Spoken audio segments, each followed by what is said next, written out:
Hello and welcome to Mystery Simon Theater 3000. I'm Simon, and in this show, I'm going to be taking you through my VHS collection of almost 3,000 titles. Every episode, I'm going to try and tell you about the 3 tapes that I watched. One of them is chosen via a random number generator. The second one is chosen by my co-host. And the third one is chosen by a guest. And our guest this episode is Bugbee of the podcast Film Church. Yeah. How are you doing? Pretty good. Not too bad. Just hanging out. My podcast is on hiatus for the last year or two. But it's still pretty, it's a really interesting podcast. We were listening to a few episodes this week. Nice. But if you can just tell us a little bit about what your podcast is, why you do it, and your relationship to movies or even just like media in general. I feel Sure. like we share a lot of interests and are fascinated by the same things. Heck yeah. Well, I went to film school and studied a lot of film. And the podcast, I wanted it to be an educational experience for anyone, any youngins that might want to learn more about the filmmaking process. And also talk a little bit about history. Bringing on people, eventually, hopefully, people that were actually in the industry, but also just friends and family. I still have some connections to that industry. Mm-hmm. So trying to get more folks on that could talk with some authority was my intent, but also just to kind of humanize it and then just talk about filmmaking techniques and talk about some history as well. Mm-hmm. And it's a lot of work. It's a lot of work to make a podcast, as you know. Yeah. And especially on the video side.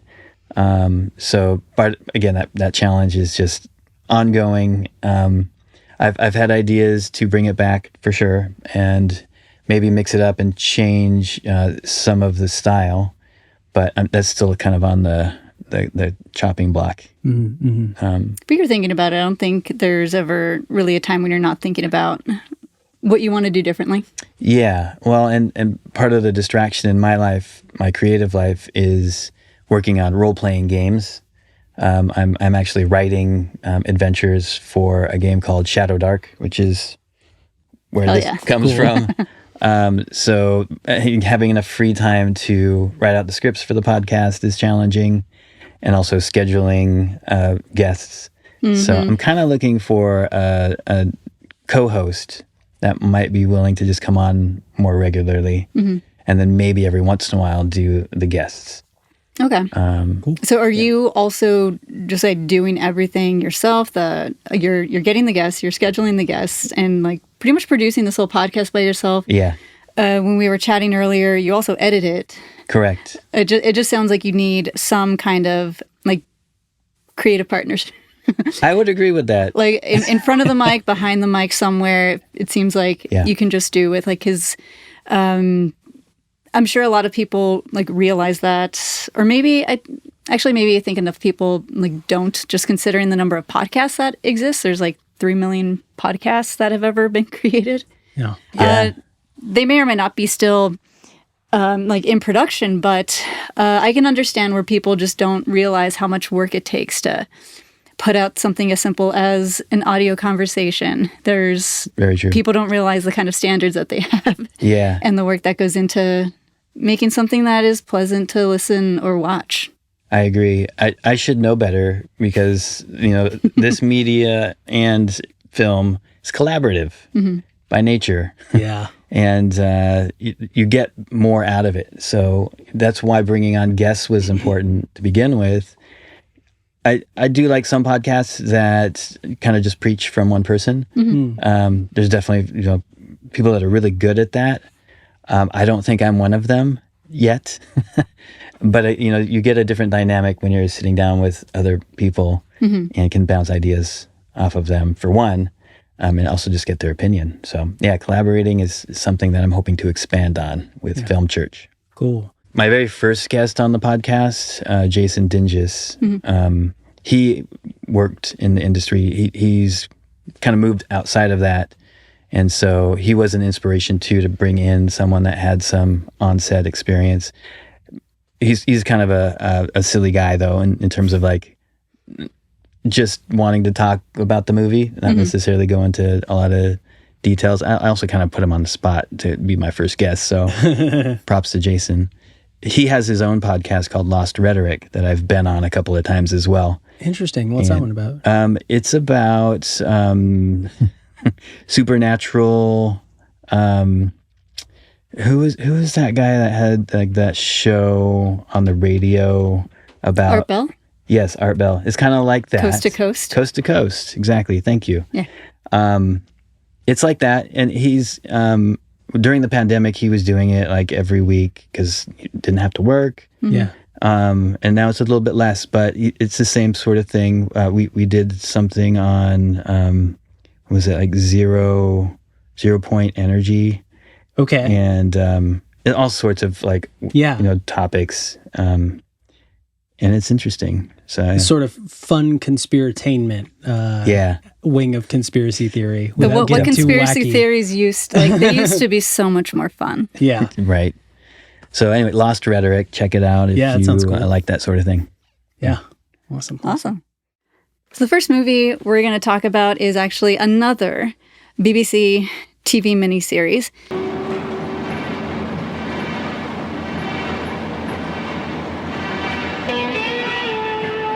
And the reason we're only doing 2 videos, or rather 2 titles, this episode is we had decided that if any one tape kind of is more than 3 hours, it'll count as 2 tapes. Because we do have like pretty lengthy collections of media. We have like Ken Burns' Civil War. And if that came up randomly, I don't want to watch that in 1 week, all of it. And then 2 other movies. It's too much. This is already a lot to try and squeeze into 1 week. This was a really interesting title. I feel like it was a pretty big roller coaster of expectations on my end, mostly because I really try not to read the log lines until we're here. I really enjoy reacting to them with you and for you. So, like, Johnny was excited about this tape. I was very excited. So this came up in the random draw. Yeah. And when I saw it, I was like, perfect, because I've been wanting to pick this one. I've also been trying to cool it on picking through all the stuff that I want to see, because it's probably a lot of good stuff. And you got to leave some stuff for guests. Yeah, the long and short of it, it's long. This is it was a 6 episodes, so it's a 6-hour TV event. And I don't know, so I'll just take you through the box art right now. It just it sort of has a scene from the movie, like a scene from the very beginning of the movie. When I judge a movie by its cover, I assumed this was going to be man goes to prison for something. I don't know. He's on a bed, cradling a teddy bear and a gun. The lighting's really bad. It's not even dramatic. It's just kind of like bad lighting. And I remember when I saw this happen in the first episode, and it was just like a slightly different angle because this actor looks completely different. I had a really hard time. Like, I still don't recognize him. This is the guy from Jurassic Park. He's the clever girl guy. Yeah. Oh, yeah. He doesn't look like that. Just does not look like him. This is just a really bad photograph of somebody. Not much to say. Like, I couldn't really even extrapolate anything from the title. The Edge of Darkness. It really fed into my assumptions that this somehow had to do with a man going to prison. Darkness what? This movie is also very dark. This movie's so dark. I did and did not like this movie. Mostly I did. It's good though. Objectively, this is good. So let's go through this log line. If this case explodes, it can take all of England with it. That's probably a tagline. Joe Don Baker. Oh, he's the first one mentioned. I love that he's the first thing that gets mentioned in this log line, especially after having seen it.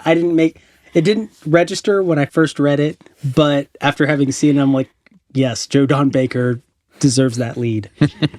Yeah, he's not the or he has an above the title name, but he's not like the star of this.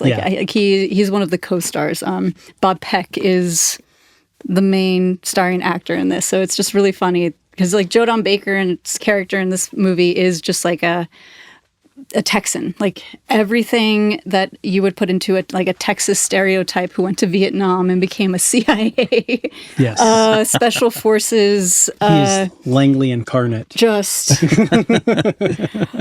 like one, one of the most charming people I've ever watched. Okay, Joe Don Baker and British stars. Notice Joe Don Baker doesn't need Texans. Texan actor. I have a theory after watching this that people in the UK just think we're all Joe Don Baker. I don't blame them. As they should. But they're 10.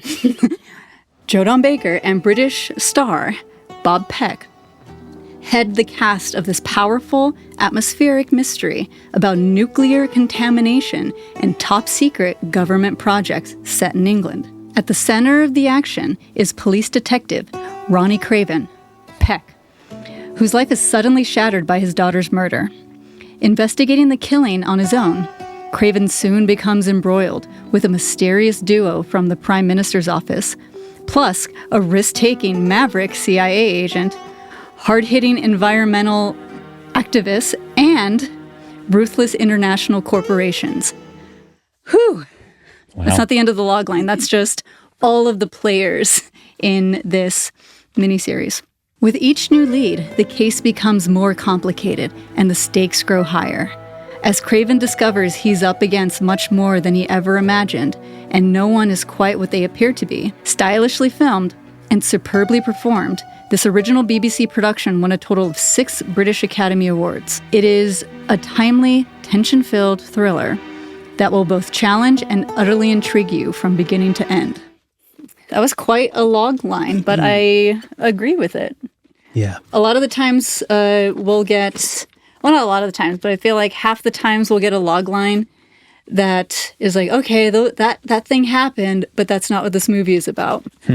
And that's like a pretty good summation of what's going on without really giving anything away. I could see how you were excited about it. It's just, this is a very hard piece of media to watch in one sitting. And I kind of wish that, even though it's on like 2 separate tapes, I wish the episodes were broken up. And this is the case with every other miniseries that we've watched so far. It's like whatever's on one tape just plays the entire way through. And it's just like I got tired. So it's not episodic, like it stops, like it's not the original airing style of editing. Everything is just right into each other. And it's not even like, so like a good comparison against this would be Scarlet that we watched. Also starring Joanna Whalley. We have another Joanna Whalley. Is that a time period? Yeah. She comes up all the time in the show now. Yeah.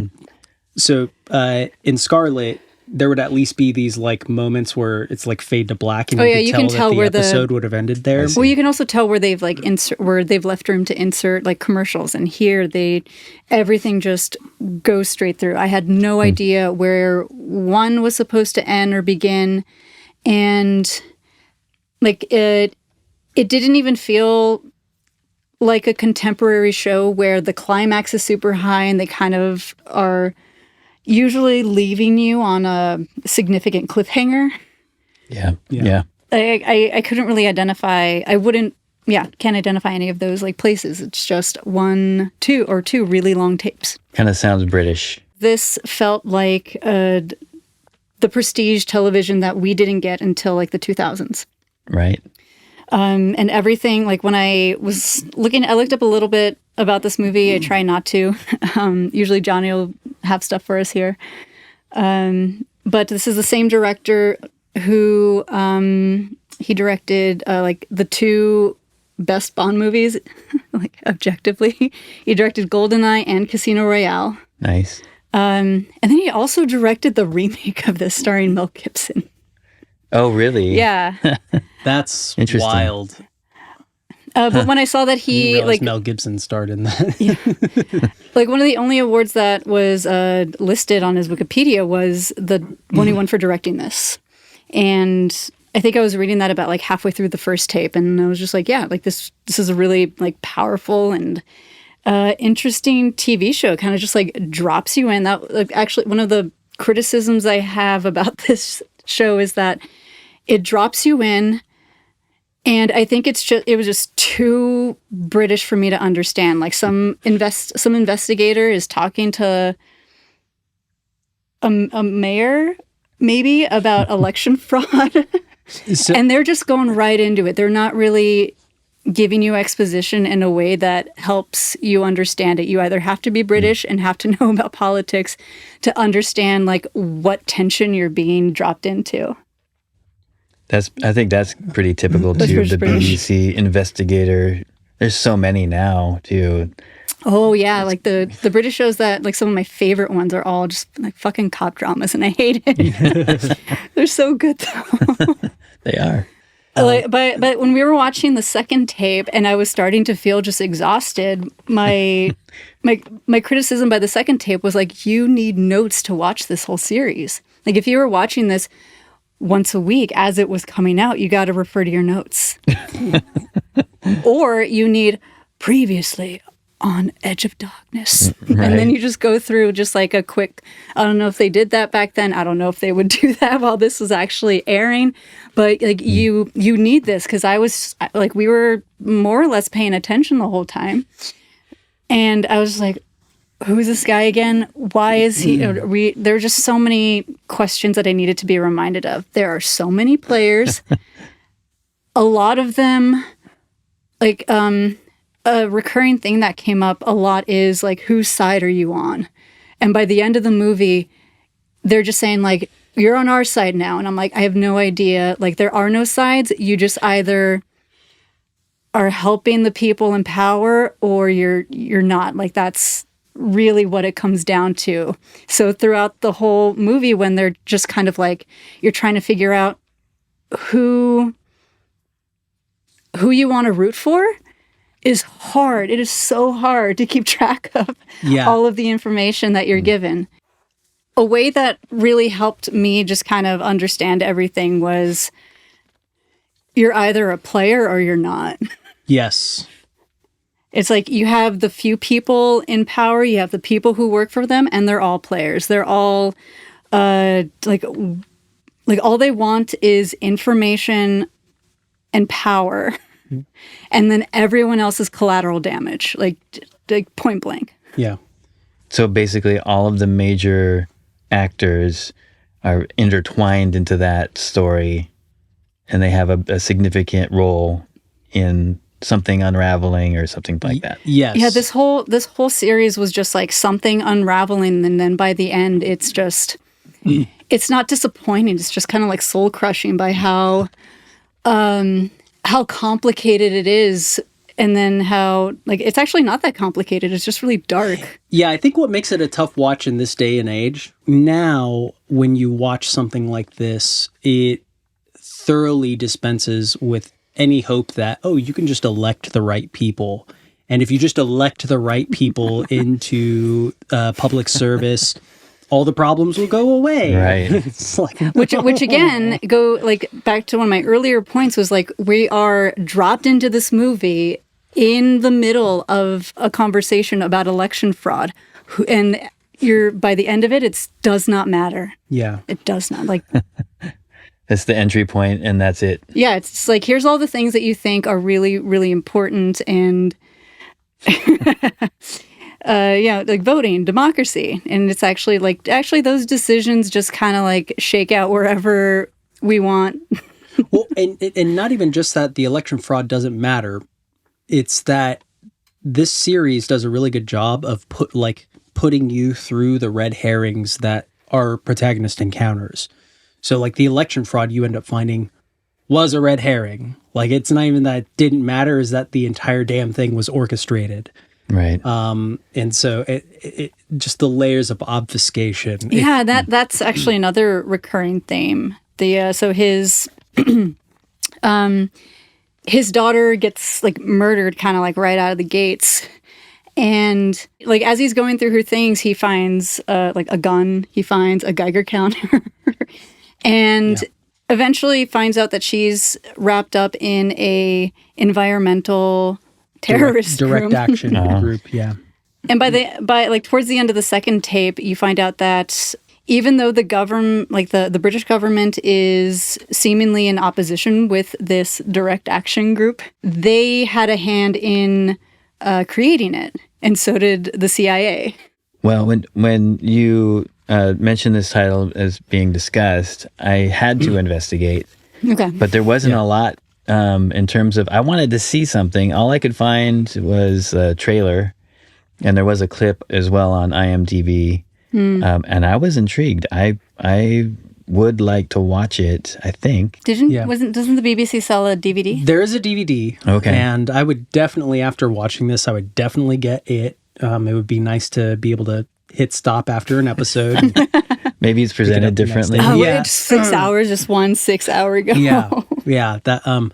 But there's a DVD. But yeah, I did a little bit of checking to see if anybody had uploaded the episodes, if you could stream it anywhere. Yeah. And I think there's like one episode that somebody uploaded to like, I don't even know, Vimeo or something like that. Yeah. But this is just like such a well-made piece of like TV media. I loved it. There were so many interesting, just like the camera movements were at times really elaborate. There's a whole sequence where our buddy Ronnie and Joe Don Baker are climbing down into a nuclear waste plant where they're pretty sure like plutonium is being made. And you see them just go down like hundreds and hundreds of feet, and you see wide shots of it.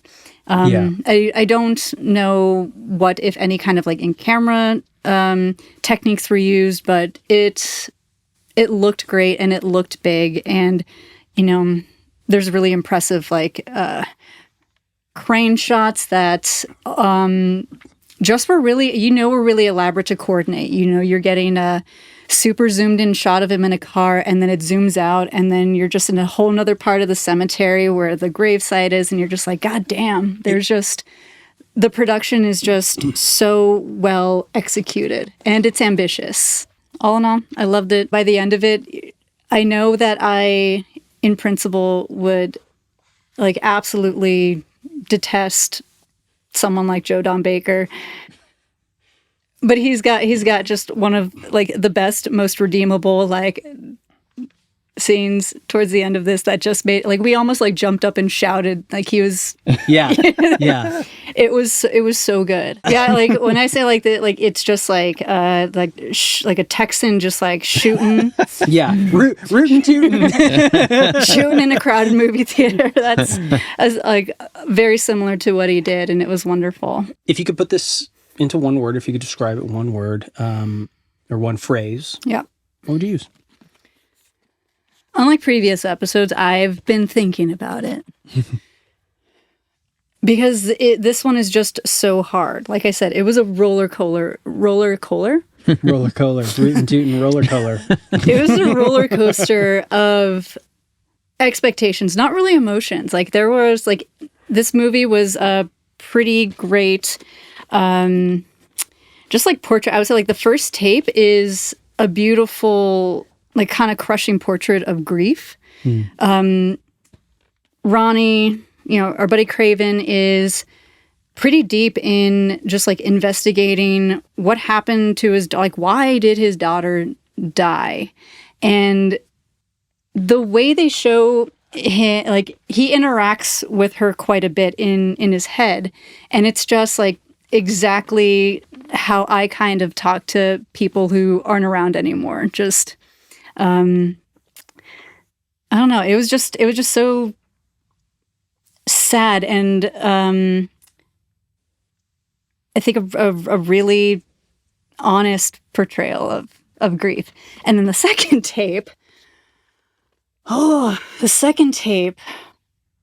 was upsetting. I don't like that's kind of what it just left me with. Like the whole rest of my day, we watched this, and this was our entire morning on Sunday, and just the whole rest of my day. So is it Saturday? What day is it today?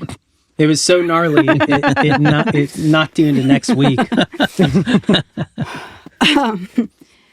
Yeah, it's just kind of like as satisfying as this is, it is still just like really kind of crushing. And I would say maybe just like hope, like it did leave me feeling hopeless because the ending was satisfying. Everything made sense. Like none of the information that you were given really like went to waste. But by the end, it's like the same people are still empowered. Like,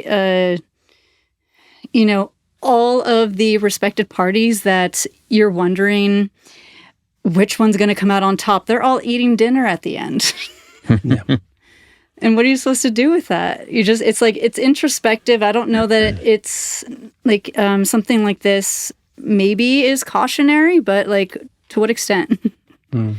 What do we have? Like it's, like I said, it's very, I don't know, I guess pessimist. It just leaves me with a lot of pessimism. As great as this is just like top tier storytelling. And I don't know, yes. So next question. Would you rewind it? I would. I don't know that I'd watch it again. I don't know. Yeah, I would rewind it. I don't think I could watch this for another couple of years, say for the state of global politics. We'll see where we are and if I can handle it. If you'd like to see a podcast taking movies like this apart and drawing the corollaries to actual events of history, leave a comment because I'll start that podcast if you want it. This is one of my favorite genres, and really because movies like this, I firmly believe, aren't just made up whole cloth, especially when you kind of know about history and not even just history, but the like the Ian Fleming novels and who Ian Fleming was and how like a lot of what he put into the James Bond stuff was like stuff that might have actually been closer to reality than not. What genre do you place it? I would say this is a geopolitical thriller, or technically, this would actually be a geopolitical thriller because it deals with the politics of like things in the earth.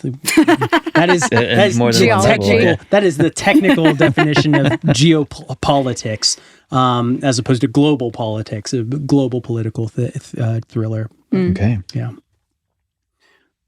All right. Would you rewind? I would definitely rewind it, and if I could sum this up with one word, it would be they. They don't want you to know. Those they. Nice. Next we have Bugbee's pick, which is 1987's Blue Velvet.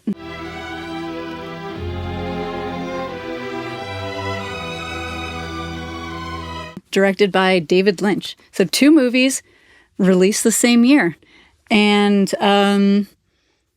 different but not. Yeah. So go ahead. Well, yeah, I just wanted to quickly ask, like, why pick this? There's a lot of tapes here, a lot of bangers, a lot of weird stuff, and a lot of just titles that have been memory hold.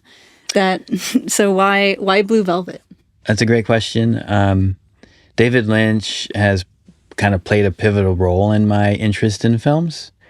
And Blue Velvet was the only movie on the list that really grabbed me. Okay. Mainly because it's in my top 10 films of all time. Okay. It's a different kind of movie. And people have heard of it, but maybe not watched it. So I like to pick things that hopefully more people will pick it up and watch it. It's an older movie, especially now.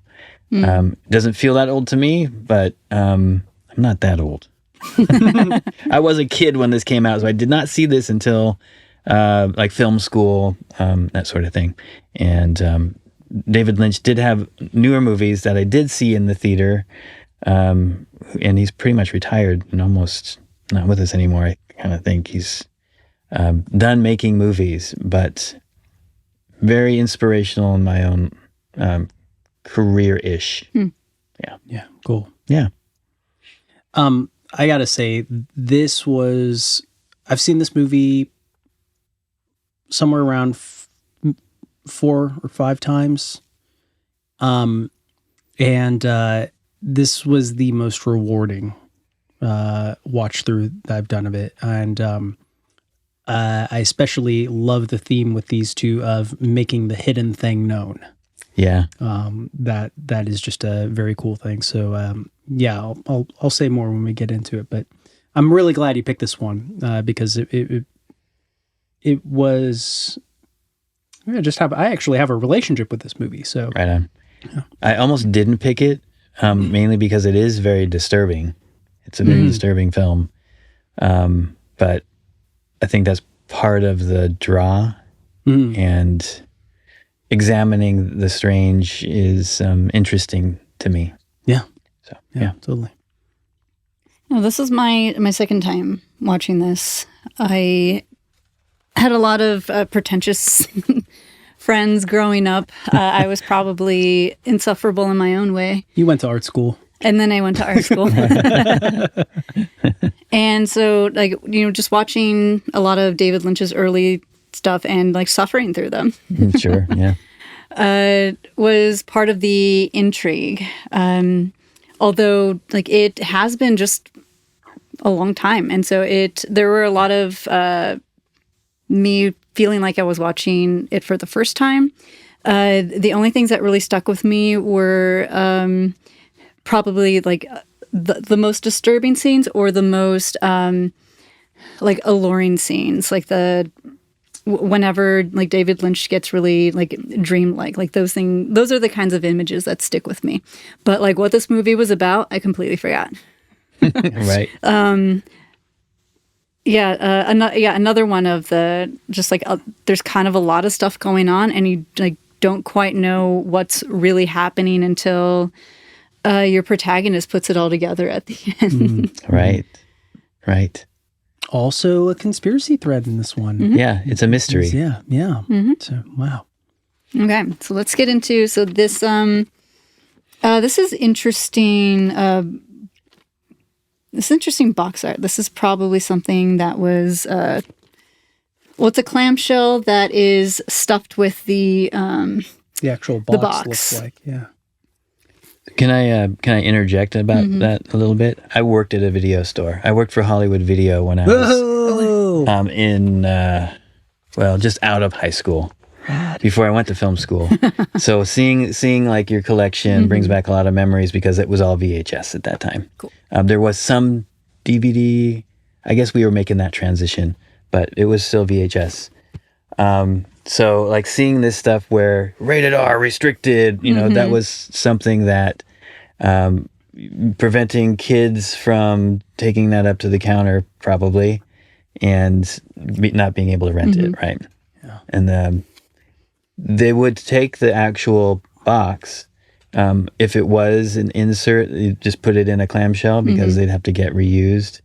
And then when they were done with it, potentially at Hollywood anyway, they had overstock, and you take those boxes out, put it back together, and then put it on the shelf for the previously viewed for sale. That's our panic room. Oh, yeah. Yeah, that's our panic room. The movie Panic Room. Yeah, our copy of Panic Room is like that. It's a old Okay, we got a few Hollywood Video previously viewed. Yeah, previously viewed. Yeah. Yeah, I mean, this one is a previously viewed movie, although I don't. It's not Hollywood Video. It's No. like a local kind of outfit. Interesting. I wonder if this was a television. No. Actually, Was it a screener? No, it's just. I don't know. KLV TV. This doesn't look like it was a I think- Oh, studio. no, that's Kino Lorber. That's just the distributor. Yeah. Yeah. No, I think I thought I saw something with a kind of a local video store marking, but Yeah, we I do might a be lot of thinking of the other one, speculation on video distribution that a historian could easily. actually, Tell us maybe I about. can ask you a question Yeah. regarding, because this didn't have trailers. Edge of Darkness didn't have trailers, but it's not such a mystery why it didn't have trailers. Sure. But many of these types of films, they don't have any previews on the tape. And we've been trying to figure out why some do and some don't. Had a lot of hypotheses. Mine right now is that anything that was retail stock to be sold directly to a customer through like a retail chain may not have, whereas anything that went to film store or like a video rental places may have, because you're trying to get people to rent more videos. Right. But do you have any sense of what may have? I think that on the retail side, there were, and just judging from that big collector's series sticker on there, I think that you may have paid extra, maybe for like the special edition.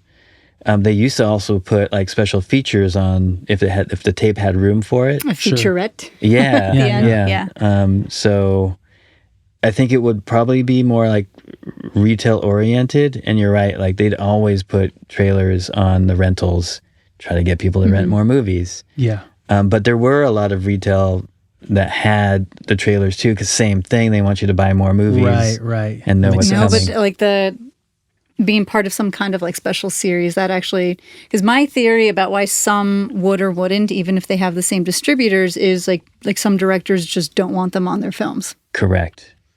Yeah. Kevin Costner. And maybe Lynch too. He may have had enough pull with Laurentiis, Dino De Laurentiis, to let that, because he did have director's cut. Final cut? He'd had final cut for this movie. Wow. All right. Yeah, cool. It depends on the distributor ultimately, like who had the rights to put it on VHS. Sure. And what their aim was, like collector's series stuff, like those people that are buying those probably didn't want that. And so they're paying to not have to watch trailers. I remember kind of being annoyed back in the day. I always skipped them. I always skipped them. Yeah. And now they're like a treasure. Totally. Because we don't get that anymore. I was so unbothered by trailers. Like there's so many movies that I just associate with like a specific trailer, because I would just pop it in and let it run and just watch through it. Right. I think there was a lot of me that just, or like up to a certain age, I kind of just enjoyed commercials, which I'm sure any child does. Oh yeah. And like same with trailers. I'd watch, like I would watch them all like kind of happily. I kind of went back and forth. I think as I got older and seen too many of them, I'd be maybe fast forwarding through them. But definitely reflecting now, I seriously enjoy them. Yeah. And miss it. Awesome. So we should probably read the back. All right. The back of this box. So it's the most talked about film of the decade. It probably was. I don't doubt it. Yeah. I don't doubt it. This is just like one of the iconic covers that I would see pop up associated with this movie. It's got Isabella Rossellini on it twice. with the only airbrushed article of clothing. I don't think she's actually wearing that in that. Oh, is that scene. where? See, the R-rated tape is over Kyle MacLachlan's. Yeah. So, yeah, she wouldn't be wearing anything. So they airbrushed blue velvet over her. Yeah. But then we have our little Dennis Hopper here, who this is the age I only know him in. Between Speed, and between Super Mario Brothers. He is not any other age for me in my mind than what he is here. Okay. Let's see. 1986 Academy Award nominee for Best Director. 86. Oh, 86. Okay, so it came out 1 year before. Okay, so then this tape came out in 87. And we have a quote from Peter Travers of People magazine. Okay. Erotically charged, ellipses. You've never seen anything like it in your life. That's for damn sure. Most definitely. Yeah. Like probably not on a release that this had. Yeah, absolutely not. Yeah. Yep. And then we have, quote, could be the most sensational work of cinema since Last Tango in Paris. says John Powers of LA Weekly. Okay. Have you seen Last Tango in Paris? I've seen the parts.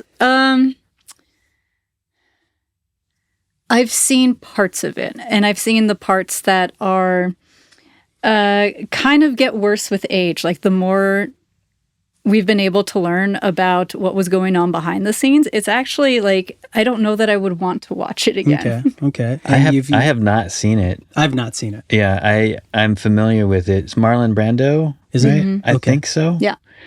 And just the hearsay around that movie about nudity and whatnot. I don't know. Nobody ever like really gave me a pitch that made me want to watch it. So I don't know what it really refers to. All right. And like There's like just quite a few like sexually explicit scenes, and the actress who was in it with Marlon Brando, who were in all of those sex scenes, she had a very like similar experience to. It was not a good experience, like in any shape or form. I see. So yeah, drawing the same sort of conclusions. Yeah, because Rossellini's character did not have a good time. Did she? Because I remember that was it Ebert had like a pretty infamous pan of this movie, and he cited Isabella Rossellini and how she was like absolutely humiliated and degraded, and I like somewhere like there's a memory that Isabella Rossellini responded to him and was like, "No, I wasn't." Yeah, I mean her character. Sure. So like that definitely was not a good experience. But she did enjoy working with David Lynch. She was dating him at the time. Yeah.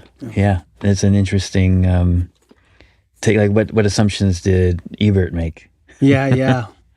or more gossip or something. Who knows? I think he was just offended by like personally offended by it. I mean, that's that. Hey, fair. Like that, it is upsetting imagery. It I is. think it's a little hair trigger for him, though. Yeah. Yeah. Okay. So this movie is about. It is. No film in recent history has generated more praise or more controversy than Blue Velvet. Director David Lynch, Eraserhead, The Elephant Man, Dune, takes you on a surreal journey that peeks through the windows and over the well-trimmed hedges of a small town to discover murder, mystery, and perversion. His hero, Kyle MacLachlan, finds a severed ear whose trail leads him to a detective's daughter, Laura Dern, and a mesmerizing beauty, Isabella Rossellini, with a terrible secret. Dennis Hopper's ferocious performance as the sadistic villain is already legendary. Disturbing, astounding, and sometimes oddly comic, Blue Velvet is unlike anything you've ever seen before. One touch and you'll never be the same. That is absolutely true. Yes, there's many disturbing elements to the story, and you don't really get to it until halfway through. The perfect little town in America. It can be a hard one to watch, especially if you've experienced anything like that before. So anyone that hasn't seen it and might have some issues around sexual assault. SA. It's hardcore. Yes, definitely. Or even just like physical violence against like women, or there's a lot of physical violence. Like Kyle MacLachlan gets the shit kicked out of him. Yeah. But Isabella Rossellini also takes like several hits to the face. I'm gonna tell y'all straight up: if you are not an adult and you still live with your parents, don't watch it. Watch this one in your room. The first time I ever saw this, it's a good story. This was a movie that I became aware of because where I grew up, there was a theater that would do midnight movie every Saturday and Friday night. Every weekend, my friends and I would go. the weekend this was showing, I was really looking forward to seeing this. I hadn't seen any David Lynch films, and I wasn't able to go. I think, I don't know if I got grounded or just nobody ended up going that weekend, but I just didn't go. And I found this at the local hole in the wall, you name it, we'll order it video shop called Video Star, and rented it. They totally didn't care. They're just like, you're giving They us... didn't care, and they didn't warn you. They're just like, if somebody's coming here and not to the Hollywood video, like right over that away, great, thanks. Nice. And so, so I rented it from them and got home, put it on, like watching it. I'm like, okay. And my mom comes and sits down on the couch behind me. And so it's like right as like Kyle MacLachlan's like looking through that closet shutter. And then I don't need to tell you any more than that, folks. You can watch this, but Or you already know what we're talking about. This is really where we hit the fever pitch in that movie, and it's not even just nudity; it's the violent aspects of it, and just Dennis Hopper's utterly deranged performance. Like, holy cow! Yeah, it's so wild. And then so that happened. And at this point, I'm just like, I'm not going to turn around. I'm just going to keep looking. And then so then there's that. But then on a dime, that scene kind of switches to this other, because you're experiencing layers of this eroticism and how it's juxtaposed to like violence and softness. And then like, when, she's asking Kyle MacLachlan to feel her, and just like the dialogue in that scene, it's at that point where my mom's like, what the fuck are you watching? I was like, I don't know, it's a midnight movie. I didn't know what to expect. And so my first watch of this will go down as one of the most utterly awkward moments in my life. But I'm glad I stuck it out, because I've seen it multiple times since, and there's just so much in this damn movie. Yeah. It just reveals more every single time, and So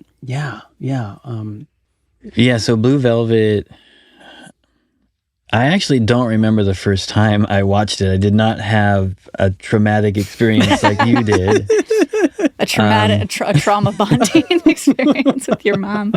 I do have a feeling that it was in the basement of my house, maybe with my brother or friends. But man, part of it is just that shock factor. Mm-hmm. The first half of the movie is just kind of getting to know Jeffrey. Mm-hmm. And that's, being a Jeffrey, it was kind of off-putting and planted a seed of like, that name's kind of weird in my brain.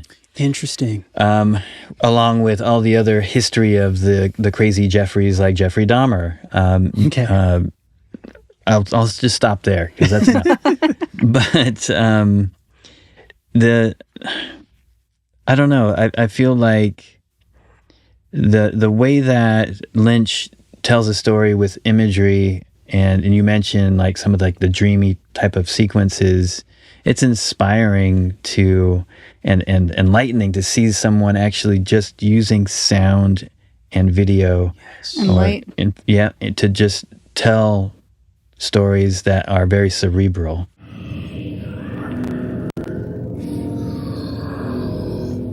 Yes. The film starts out with one of the things is a fire truck going by, and the fireman's just waving at the camera, which is not something you typically see. Like, that's breaking that facade that you're just watching something when the fireman's looking at you. Mm-hmm. That's rare to see in a production, any production. And then you go right into, which you don't know, is his father watering the front lawn. Mm-hmm.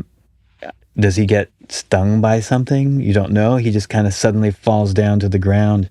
And there's a lot of imagery there where close-ups to the dog just like chomping at the water. Right.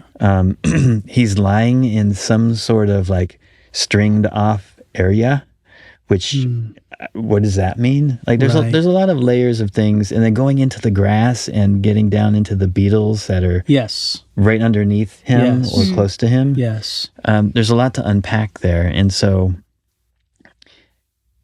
it's a moving painting in a lot of portions of this film. Yeah. Along with a mystery, not just like murder, but getting personally involved in it. And there is a lot of personal story there from Lynch, I think, that comes from his childhood or even maybe college years that just make it very interesting, I think. Wow. Yeah. Yeah, one of the first things that struck us on this rewatch was the opening titles, and it reminded us of something that we would see in a Kenneth Anger film. Like, so you have the very literal like blue velvet curtains, and then really really nicely contrasted but bright like titles over it. It's like something out of the golden age of Hollywood. But it harkens back to that. Yeah, but just with a little bit more like pop and style, like almost kind of punk. It's like there's a lot of like old fashioned glamour to it, and especially with the time period that it's set in. I don't think it explicitly tells you like what year it's set. You just pick it up from the context clues, what people are driving, what people are wearing, and they're like even just that. There's just like for me at least when I watch things set in that time, there is just like a little bit of inherent glamour because that's kind of like what people were expecting out of each other. Right. Just more effort. Yeah. Yeah, I mean, there's a lot of brightness to like going into the home with the white picket fence and all the very perfect flowers, almost too perfect. Yeah. And the way that everything is framed, it's like you see each portion of that very close up, like they're each their own painting again. What was so striking watching this movie is just how the thesis of this movie is set up with, as you said, the white picket fence, the idyllic flowers, this perfect suburban society. Everything is as like chaos is cordoned off. Like literally that's the fence is keeping it away. Yeah. But the fence can't keep it away because as you go deeper, there's this entire world underneath that in some ways must exist. Right. And so it was just so striking to be able to watch that this time and to see that and to rock the intentionality of it. And like, it really rocked me. Like there are multiple points in watching it this time that were just like, wow. Yeah. This is a genius. Yeah. This is genius. Yeah. Well, and Jeffrey walking through whatever back alleyway, it's not even alleyway, it's a backyard. Yeah, it's like a lot. Like abandoned, a lot, where he finds the ear. And again, going into extreme close-up and seeing insects. Yeah. There's a very visceral feeling. And that's the thing about, I think, his films is that it's intended to communicate his emotions. At least that's what I get from it. And especially being able to go back and listen to him talk about some of this stuff and in the behind the scenes stuff. It helps kind of like put some perspective in the artists behind the scenes, so to speak. But some of the reoccurring themes with digging deeper, like there's a couple of times when the camera zooms into an ear. You don't know whose ear it is, especially like towards the end. Yeah. Yeah. And it's going into blackness, essentially. Why? Like, what is that doing? Totally. Where are we going with that? And it's really about, I think, maybe it's like, hey, we're examining something in the dark. And that's just like one of the things that makes a Lynch film a Lynch film. Yeah.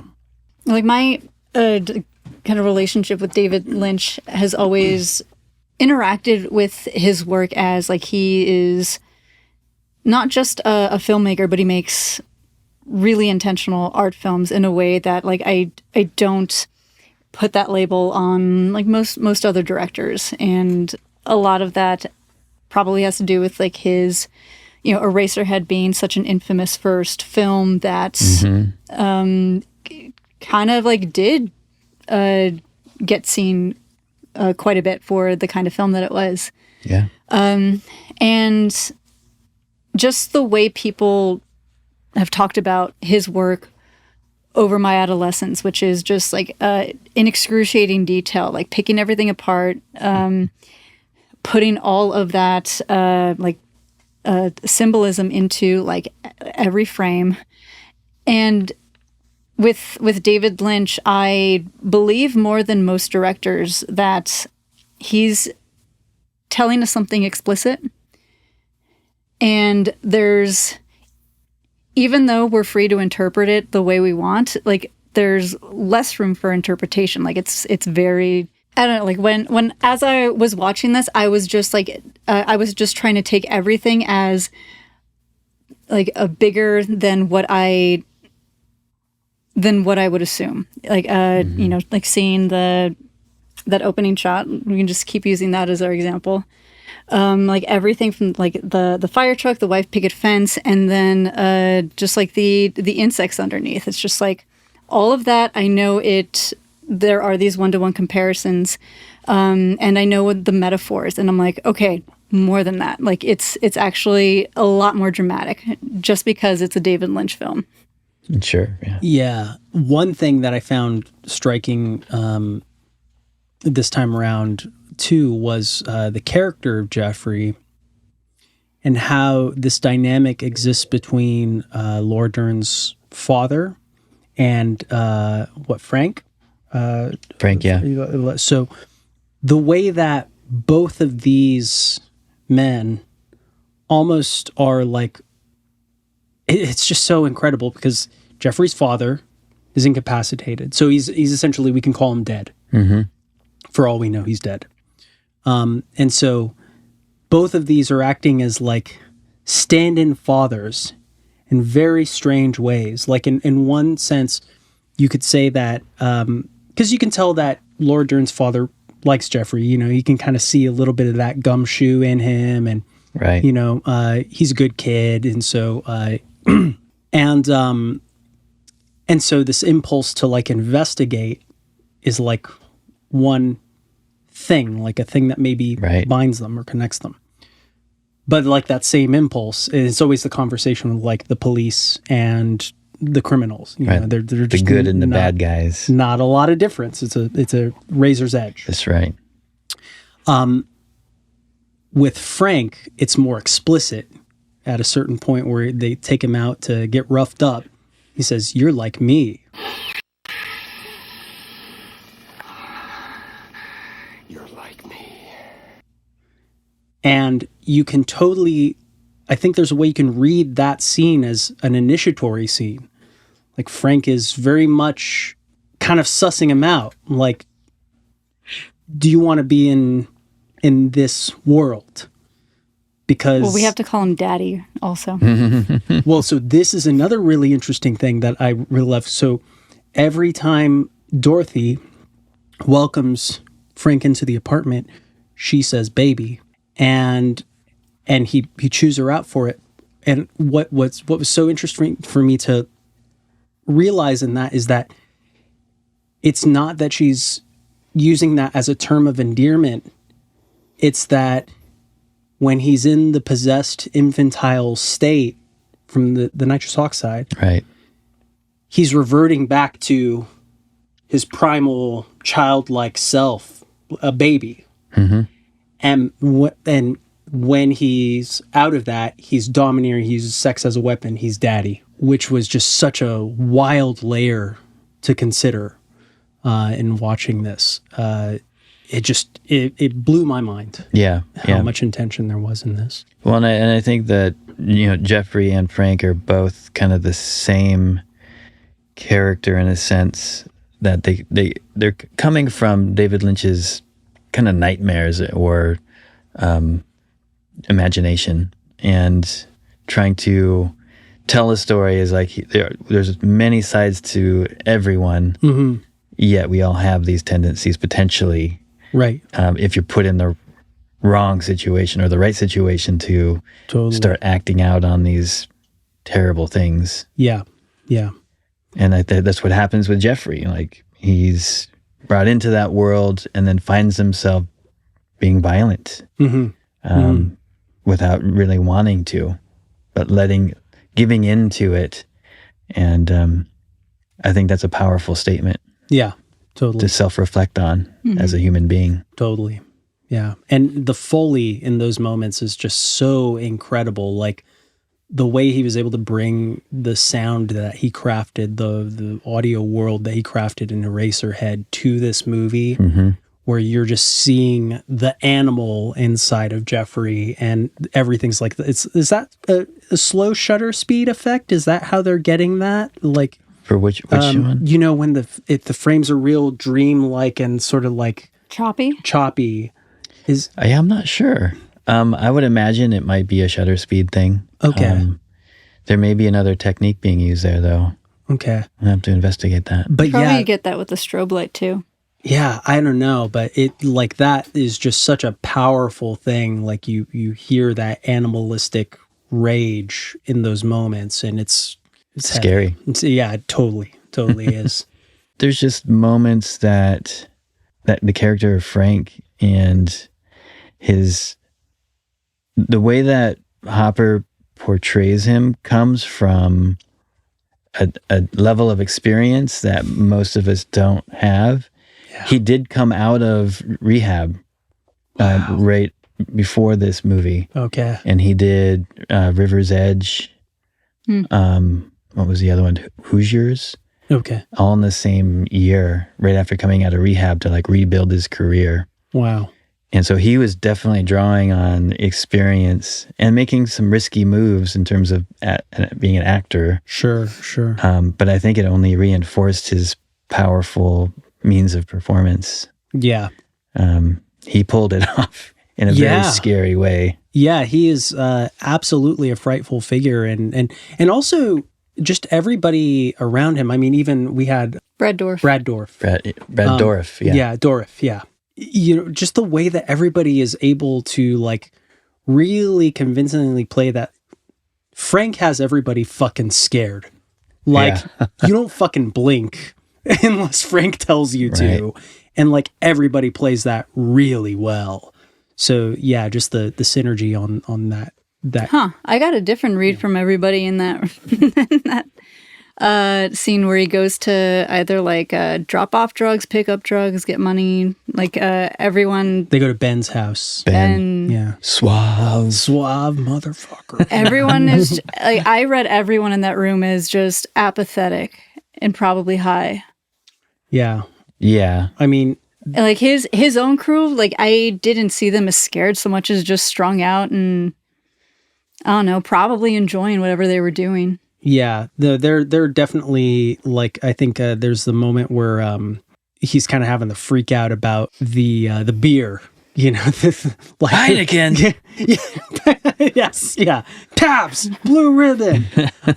But you know, then like, I said, you want me to pour it, like, and like the actor who's playing Ben is doing a very good, because it's like.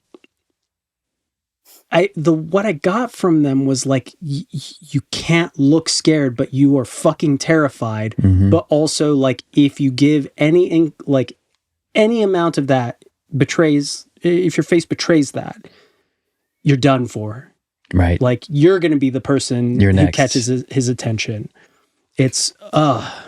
Yeah. I get that. Yeah, I got that too, especially in that scene in the house with all the dancers in the background and the karaoke.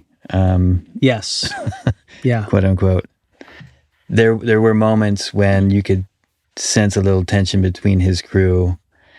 But they were also very confident because they already had somebody to pick on. Yes. You know, you got to give the neighbor a joyride. Right. So and they were all nuts. Yeah. They all had their own issues. Totally. So this one's for both of you, since you chose this movie. What is your one word, one phrase summary? I actually thought about this a little bit today, and the word that popped into my mind was psychotropic. Sure, yeah. It's very... It's almost like a drug in the sense that it makes you experience a lot of different things. Yes. Things that you're not necessarily expecting. Mm-hmm. Totally. So, I don't know where that word popped into my head, but it just was there. And it obviously just came from the movie because I watched it yesterday. Just ride the high. Yeah. And see where it takes you. Yes. Psychotropic. Yeah. And for myself. So, I don't know if I can narrow it down to one word. I mean, if I did... Hard. So hard. I mean, it would almost just be like camp. But if I could just expand on it, even with one or two words, it would probably be like the most stylish, successful, self-serious camp. Because I think it does all of those things, and like everything that makes me just kind of connected to what I think feels, looks like campy, is a lot of what I saw like taken directly from like Kenneth Anger. There's like a lot, even with like the mid-century, like the cars, the clothing, and just how pleasing all of that looks. It kind of reminded me of Scorpio Rising. Totally. And Kenneth Anger's my capital P problematic fave. But it's also like it's a really high stakes movie, and it's serious, and it takes those stakes seriously. Like, even though like I know that we were laughing at times, and like when that lady's dancing on the car, we're just like what the fuck is happening? Hilarious. Yeah. I just like, but even though I'm laughing, I don't think it's funny. Like, I'm kind of like in shock at everything that's happening. Just like how easy this woman just sees what's happening, doesn't give a shit, and just wants to dance on top of this car. For someone to have that response, this is just another fucking day. That's what you have to realize, and that's and like, probably high. Yeah, right? and they're probably high. And that came through that performance, I think. And so it like everything just feels like a little, like probably more of like a satire, but I just really wouldn't like really put the word comedic near this anywhere. Yeah. And maybe that's part of the what David Lynch got so right about this film, is that the fact that you're laughing, it's absurd. That's a good one. There's only one other film that I could say had the same effect on me, and it's Henry, Portrait of a Serial Killer, where like at a certain point you realize, in that movie's case, you realize you're a voyeur to the movie, to the murder in a way that like you didn't anticipate being. But in this one, it's that to the degree that you're laughing in those situations, he's showing you a little bit of your darkness. Like he's showing you like, yeah, you got it in you too. Which is, to your point, just such a brilliant aspect of this film. Yeah. Man Bites Dog, a French film, also kind of has that going on too, where there's a lot of comedy in the murder that that you was don't kind of really want. Like a dark or black comedy almost. Definitely, yeah, super dark, and it's shot as a documentary. Yeah. If you haven't seen that one, I'll definitely check it out. Recommend it. Definitely check French it out. film. Okay. Would you rewind it? Yeah. Yeah. I rewind. All right. This is one of the good ones. Yeah. Not every director has a spotless record, but this is a good one. This one I think deserves to be watched. Just be really careful and intentional about when and where you put this on, who you watch it with.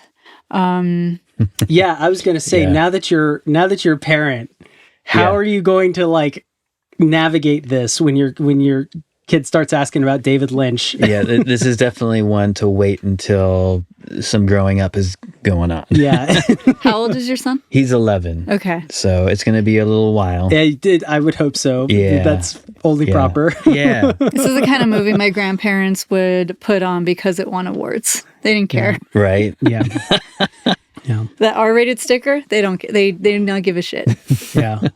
Well, it's so interesting because I like, even for me, like, I feel like, even though I saw this at 17, I still wouldn't recommend seeing it even that early. Like, Right. If not only for the fact that, like, What can you get out of it? yeah, you should just really have seen a lot more movies. Like, I mean, even just one of the jokes I cracked about this is like, this is a Brat Pack meets Rear Window. Like at a certain point, like you got Laura Dern and Kyle MacLachlan, like basically doing their own version of Rear Window. Right.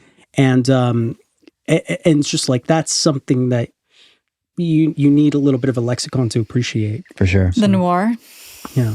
as a genre. Yeah. To go back to your question about Lynch and turning it on to children, other films that he's made, you start with a straight story for the kiddos because it's actually rated G. Have you seen A Straight Story? No, I haven't. It's a David Lynch film. It is based on a true story, and it's about an old man who his brother is dying. He does not have a car, but he does have a tractor. And he drives his tractor down the highway to go see his brother before he passes. Whoa. And it's very cerebral. There's a lot of landscape, picturesque shots of this old man traveling. And I love it. It's a fun movie, and it's very family friendly for Lynch. Cool. So that's how I will turn him on to it if we want to do it anytime soon.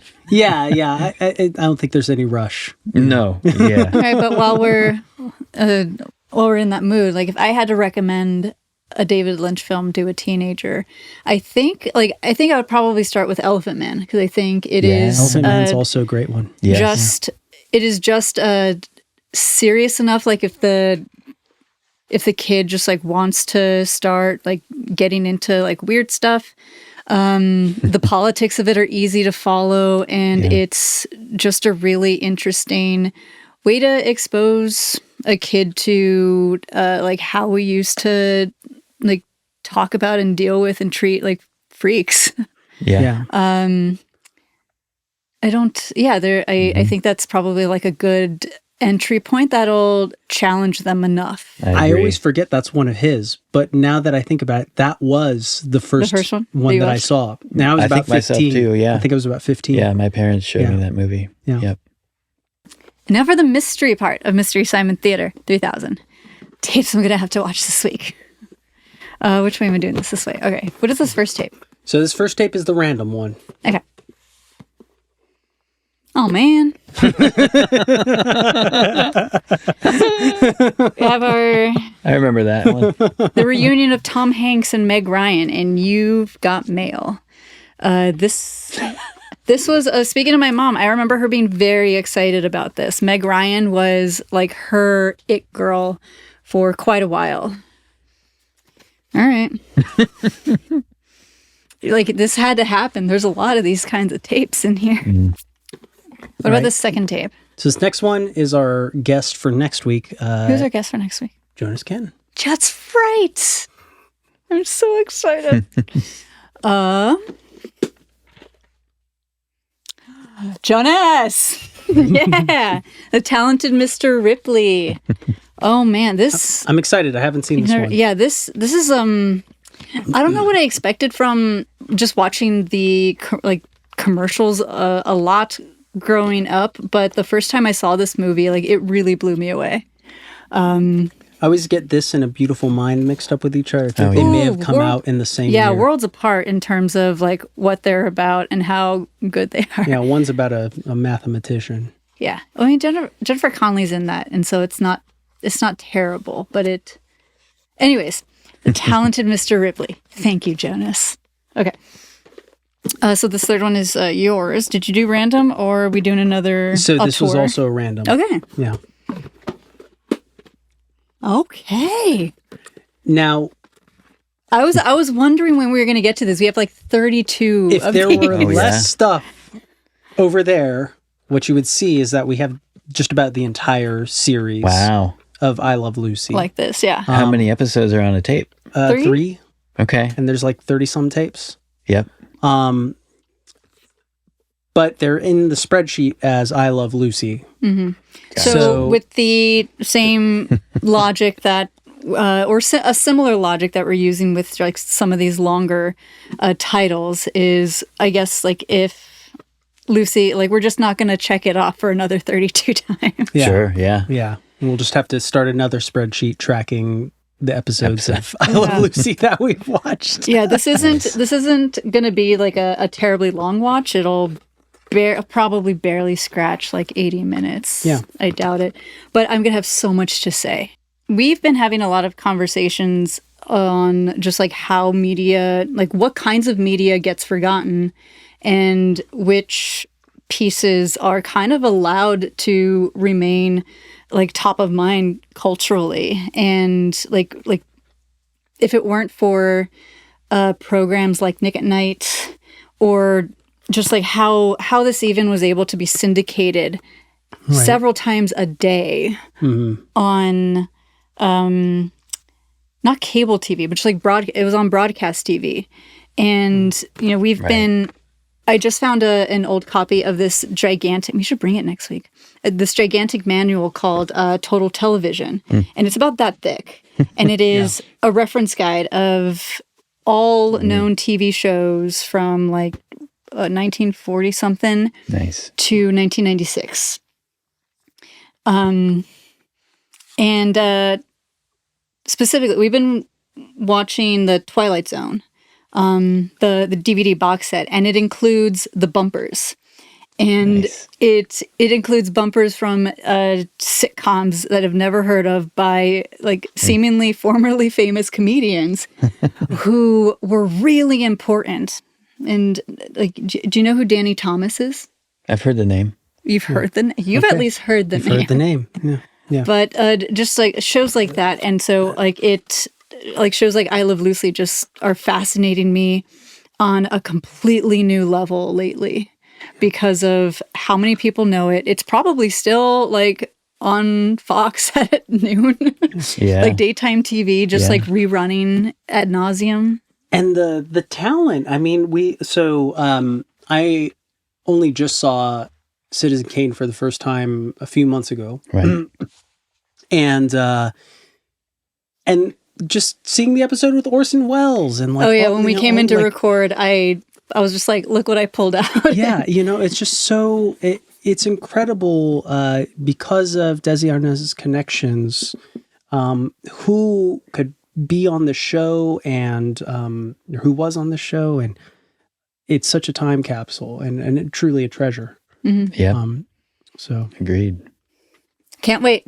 We're going to have a talk about this even more in the next episode. This is great. I'm like, oh yeah. and just I'm looking at that damn excited. cover, I hear the theme song in my head now. I love Lucifer. And that was random. Yeah. That was this a random pick. Yeah. Nice. Yeah. I mean, it's about time. But if these were like listed 32 times, we would have probably like landed on it Yeah. at least once Absolutely. already. Absolutely. Yeah. Bugbee, is there anything that you'd like to tell our wonderful audience? Like where to find you? Do you have like I know we've already talked about Film Church. Yeah. Go back and listen to those episodes. Yeah. Anywhere else they can find you? Anything else you want to tell people about? Oh, well, I do have a website for Film Church, filmchurch.org. Org. It is an org. Yeah. Decided to go with the org. They're a little bit cheaper than some of the others to maintain. And .com was taken. Can you believe it? Yes. Yeah. So I'm also, like I mentioned before, working on adventure writing. I have another website for that. I do a little bit of web design. And that is Mage versus Monster. Cool. That's really good. It's Mage versus Dot Monster, so it's a Dot Monster Oh. domain. Cool. And I'm writing some Shadow Dark content, some adventures, just kind of getting started with that stuff. But there will be more content. I've collaborated with a bunch of other writers, and there is a free publication that will be out soon that has a collection of adventures, one of which is mine. Cool. It will be available in PDF for free, and then you will also be able to purchase a printed copy from Lulu, lulu.com. The paperback version should be something like $4.57 plus shipping. Sweet. They do print on demand kind of thing? Yeah. And so for like $10, you can get a printed copy, and that's just at cost. Cool. And does Shadow Dark use the D20 system? It does. It is a D20 system. Okay, it's based on 5th edition OGL, but has roots to the old school. And so it's technically what people are calling the old school Renaissance, or OSR. Okay. And it's a lot more deadly than what you know if you've played 5th edition D&D. So it's more, be ready to die if you're playing a character. Don't get too attached to your character. Yeah, and be thinking rather than rushing into battle. Yeah. It's kind of the concept behind it. That's good. Oh, nice. They put a little too many rails on these later editions. And, sometimes you get people running amok. Murder hobos. That's the term that was invented after 5th edition became popular, because it's a bunch of killing. Oh my gosh. That's funny. And so I've been really excited about Shadow Dark. It was a Kickstarter last March that raised $1.3 million. Cool. Kelsey Dion is the creator. If you're watching this on YouTube, you can easily find her. Just a really small community, and I love it. They're really accepting people and very creative. So Cool. It's fun to be a part of. Awesome. You gotta love it. Great. Yeah. Yeah. And those links will be in the description below. Yeah. Thank you. So if you're watching this on YouTube, like, subscribe, leave us a comment. Tell us if you're going to go watch Blue Velvet. Tell us if you're going to try and find The Edge of Darkness. If you're watching this on a podcatcher, leave us a review. I don't care how many stars you give it. Let us know what you liked. Let us know if you've seen any of these movies, and just how you feel about them. Anything you feel like should have been talked about but wasn't. Lord knows people have a lot of opinions about David Lynch and what they think his films mean, kind of by design. So let us know what you feel about Blue Velvet. Let's see. We have a few social media accounts. We have an Instagram. We have a TikTok. It's MSimonT3k. Follow us there. We put stuff on that sometimes. What else? Is that it? That's it. Your newsletter? Yeah, I have a newsletter. Nice. It's been a while. I'm migrating it. But for now, you can still subscribe to it and see lots of the other movies that we've already talked about. But in my newsletter, I include some behind the scenes photos. I include all of the trailers. We take all of the trailers and I put them in my newsletter. So if that's something that you are fascinated by, I'm fascinated by it. Trailers are so weird sometimes and so wonderful. That is at weirdwonderfulstuff.substack.com for now. All right. Is that it? All right. Good night, and I'll see you on the other side. Thank you, folks.